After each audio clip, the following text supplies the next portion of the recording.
Hey, today I've got some unnerving, untold Reddit stories that genuinely had me sleeping with the lights on. If you want more of these videos, hit subscribe and drop a like. Let's get into it. I, 26-year-old female, broke up with my boyfriend, 29-year-old male, 3 months ago, but everyone in my life still thinks we're together. This one genuinely unsettled me, and I do not say that lightly. This is not your standard breakup post. This is something else entirely. OP is a 26-year-old woman. She had been with a guy named Jake, 29, for about 2 years. On the surface, things looked fine, but the cracks were already forming underneath. The first red flags were small. He would pick up my phone to check the time, but I would catch him scrolling through my messages. He needed to know my schedule down to the hour, where I was going, who I would be with, when I would be back. If I went out with friends, he would make these little comments afterward. Nothing aggressive, just enough to make me feel guilty for having a life outside of him. It took me a while, but I finally saw the pattern for what it was, so I ended it. I went to his apartment, sat him down, and told him clearly, "Jake, this is over. I am done." And here's the thing that still gets me. He did not argue. He did not cry or raise his voice. He just nodded, almost like he had been expecting it, and said he understood. I left, blocked him on everything, and started moving on with my life. That was 3 months ago, but lately, things have felt wrong. My coworker asked how Jake was doing. My friend Megan casually mentioned your boyfriend like nothing had changed. I brushed it off at first. Then last Sunday, I found out my mom had invited Jake to family dinner again. I pulled her aside and said, "Mom, we broke up. I told you this." She laughed at me and said, "Honey, you two had a little argument. He told us you worked it all out." I have not spoken to Jake in 3 months. He has been telling every single person in my life that we are still together. And all of them believed him over me. Think about that for a second. She sat him down, she said the words, she left, she blocked him, she did everything right, and none of it mattered, because he went to every person she trusted and told them a completely different story. And every last one of them chose his version over hers. That is where this story begins, and trust me, it gets so much worse. So OP decides to take matters into her own hands. She's going to sit people down, look them in the eye, and correct this herself, starting with her own mother. I sat my mom down at her kitchen table and told her point blank, I broke up with Jake 3 months ago. It wasn't an argument, it wasn't a rough patch, I ended the relationship, and I meant it. She looked at me for a long time. Then she reached across the table, put her hand on mine, and said, "Honey, are you feeling okay?" Not what happened. Not, I had no idea. Are you feeling okay? Like I was the one with the problem. I pulled my hand away. I called my best friend Megan next. Before I could even get into it, she said Jake had already talked to her. He told her I'd been going through something lately and asked everyone to just be patient with me while I worked through it. That is when I understood what he actually did. He didn't just lie to cover himself after the breakup. He got ahead of me. He told every person in my life that I was mentally struggling so that when I finally tried to tell them the truth, it sounded exactly like what he warned them about. Every word out of my mouth was just proving his story right. I wanted to throw my phone at the wall. Then I made the mistake of checking his Instagram. He'd been posting photos of us. Couple pictures, captions like, "Lazy Sunday with my girl." I don't remember a single one of them being taken. One photo was me asleep on my own couch, timestamped 2 weeks ago. I have not seen Jake in 3 months. I stared at that photo and my hands started shaking. He was inside my apartment, while I was sleeping. Think about what he did. He didn't just lie after the breakup. He built the narrative before she ever opened her mouth. He told everyone she was struggling so that when she showed up saying, "We broke up," it sounded exactly like what he warned them about. That is a different level of calculated. But then she checks his Instagram. And that is where this stops being about a manipulative ex and turns into something a lot darker. That photo of her asleep on her own couch, timestamped 2 weeks ago. She hasn't seen Jake in 3 months. Someone was inside her apartment, and she didn't know. This is where OP stops spiraling and starts keeping receipts. I started screenshotting everything. Every post Jake made, every photo, every comment from someone calling him my boyfriend, I time-stamped all of it and kept a running log and a locked note on my phone. I needed proof I wasn't losing my mind. While I was doing this, I started noticing things in my apartment. Small things. A mug I always keep in the left cabinet was in the right one. My couch pillows were arranged differently. My shampoo was running out way faster than it should have been. I told myself I was being paranoid. I changed my locks. Went to the landlord myself, paid for it, got 2 new keys. Felt safer for about 12 hours. Then my landlord texted me asking if my boyfriend got his copy okay. I called him immediately. He said Jake had come by that morning, introduced himself as my boyfriend, said I'd asked him to pick up the spare. The landlord thought he was doing me a favor. I felt like the floor dropped out from under me. I bought a burner phone and called Jake from it. He picked up on the second ring. His voice was warm, casual, like we talked yesterday. He said, "Hey babe, you coming to your mom's this Sunday?" I hung up and sat in my car, shaking for an hour. The comments on this one were urgent. This is genuinely terrifying. He's not just stalking you, he's rewriting your life around you. Please get somewhere safe and talk to a lawyer immediately. The scariest part is how calm he must be to pull this off. He's not raging or threatening, he's just quietly editing her life. That's a different kind of dangerous. I work in DV advocacy. This is called reality replacement in some literature. He's isolating you by making you the unreliable one. Please contact a shelter. I looked this up after reading your comment and I feel sick. There's a pattern where they maintain relationships with your people after the breakup specifically to keep control, and that's exactly what he did. He called my mom the same night I ended things. I thought he was just upset. He was already setting it up. OP went quiet after that post. No replies to comments, no edits, no activity at all for almost 2 weeks. The thread kept going without her. People theorizing, people worried. Then, out of nowhere, she came back with an update. I watched the camera footage and I'm writing this from a motel. I took the advice from the comments. I bought a small camera, mounted it right above my front door, and I didn't tell a single person. 3 nights later, I sat down and reviewed the footage.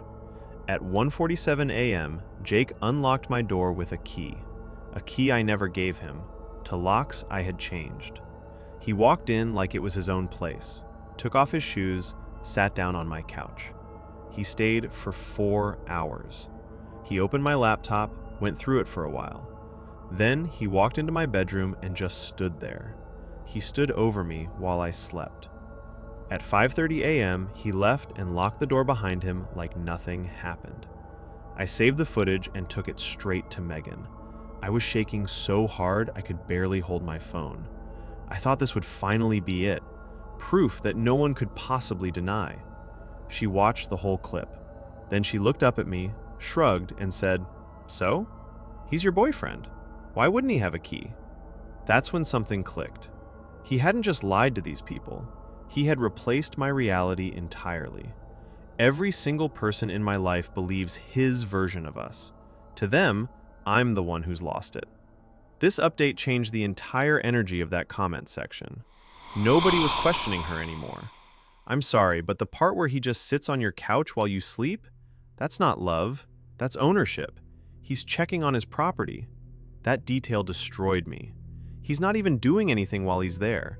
He's not stealing, not planting cameras. He's just sitting, like he's satisfying some need to be near her. That's so much worse than if he had a clear motive. The fact that your own mother took his side without even calling you first is what's making my skin crawl. He knew exactly who to get to. OP didn't reply to any of them, but a few days later, she posted one more time. OP went completely silent after that last post. No replies to comments, no edits, nothing, for days. Then, one final update appeared, and it read like someone writing with one foot already out the door. I watched the camera footage, and I'm writing this from a motel. I filed for a restraining order this morning. I'm at a motel I found on the side of a highway about 2 hours from my apartment. I paid in cash. I haven't told my mother where I am. I haven't told Megan. I haven't told anyone. I changed my number. I'm writing this on the motel Wi-Fi before I get rid of this phone for good. but before I did that, I went through every single setting one more time. Under location sharing, there was an app I never installed. It was buried inside a folder with no icon on my home screen, no name visible. It had been broadcasting my GPS coordinates continuously. I don't know how long it's been on my phone. I don't know if he put it there while I was sleeping or if it was there the entire relationship.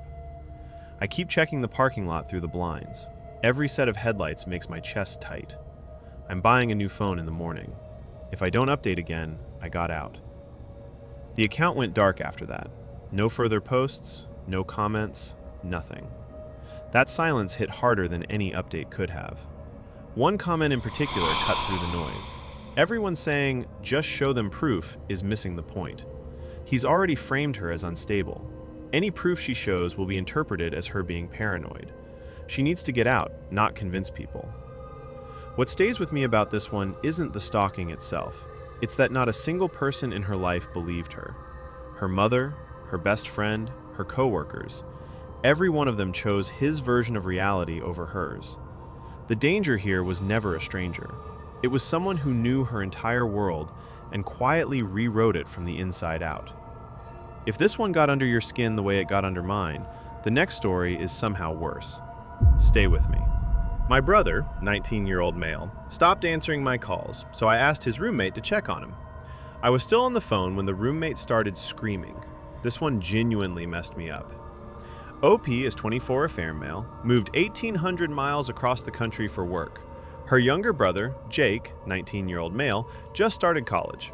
These two are everything to each other. She basically raised him after their parents' divorce tore the family apart when she was 14 and he was 9. Mom disappeared into addiction. Dad checked out emotionally. So OP became his whole world. They talk every single day without exception. Memes, voice notes, dumb TikToks, every single day. And then one Tuesday night, Jake just goes silent. He stopped texting me mid-conversation, like literally mid-thread. I sent him a TikTok and he just never opened it. I told myself he fell asleep. Wednesday comes and goes. Nothing.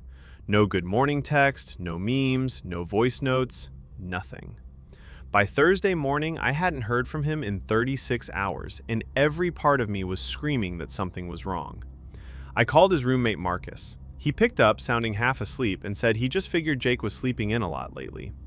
I asked him to please go check on him. I stayed on the line. I heard his footsteps going down the hallway. A knock. Marcus calling Jake's name. Then I heard him jimmying the lock with something. He told me later it was a butter knife. The door opens, and there's just nothing. Complete silence. Then Marcus made this sound I will never get out of my head. It wasn't a scream. It was more like the noise an animal makes when it's hurt. Then he went totally quiet. I was begging him to say something, anything. And then barely above a whisper, he goes, "He's cold." I don't remember the next few minutes. I think I called 911 from my work phone while keeping Marcus on the line with my personal phone. The next thing I actually remember is being on the floor of my office bathroom, 1,800 miles away, holding a phone to my ear, listening to nothing. And that's where she stops.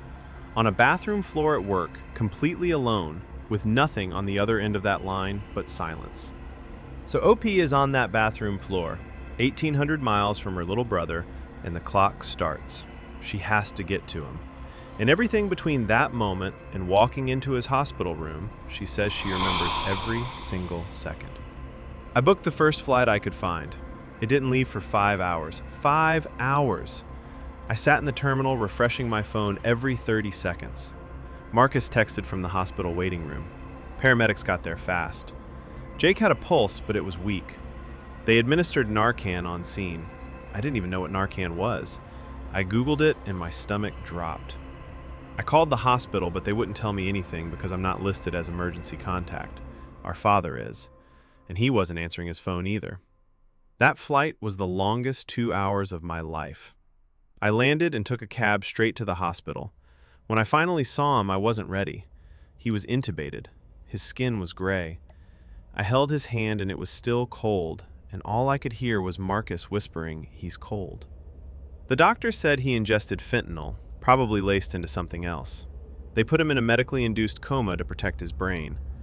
I sat in that plastic chair staring at him, thinking about the 9-year-old who used to sleep in my bed during thunderstorms because I kept the thunder away. I'm writing this from the hospital hallway. I feel like I failed him. She wrote that alone in a hospital corridor in the middle of the night, 24 years old. The only person in that building who came for him. Their dad still hadn't shown up. Their mom, you'll hear about their mom, but right now it's just her, under fluorescent lights, watching her brother breathe through a machine. That post blew up overnight, and what came after, the update she dropped a few days later, it changes everything about this story. The post went up from a hospital hallway at 2 in the morning, and by the next day it had thousands of upvotes. The comment section was flooded with people who had been exactly where she was. ICU nurse here. The fact that the roommate said he was cold and he still survived means someone was looking out for him. I'm so sorry you had to hear all of that in real time. That kind of audio stays with you. That one sat with a lot of people. But then the thread took a harder turn. People started asking questions OP was not ready to answer yet. People keep asking me where he got the pills. I don't know. The police took his phone as evidence and they said they're going through his messages, so I'm hoping that leads somewhere. In the meantime, I've been trying to reach my parents. I called my mom first.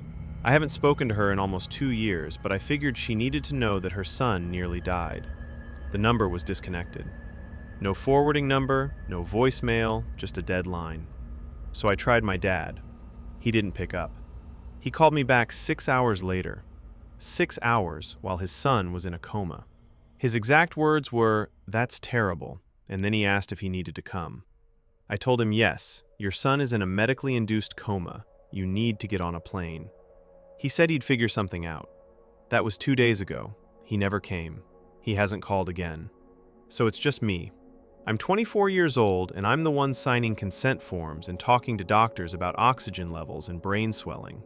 I'm the emergency contact now because I had the hospital change it after my dad didn't answer for 6 hours. I sleep in a plastic chair next to his bed, and every time a machine beeps, I stop breathing. He's my little brother, and I'm the only one here.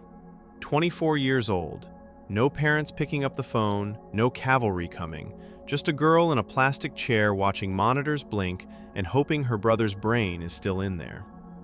That's the part that broke the comment section wide open.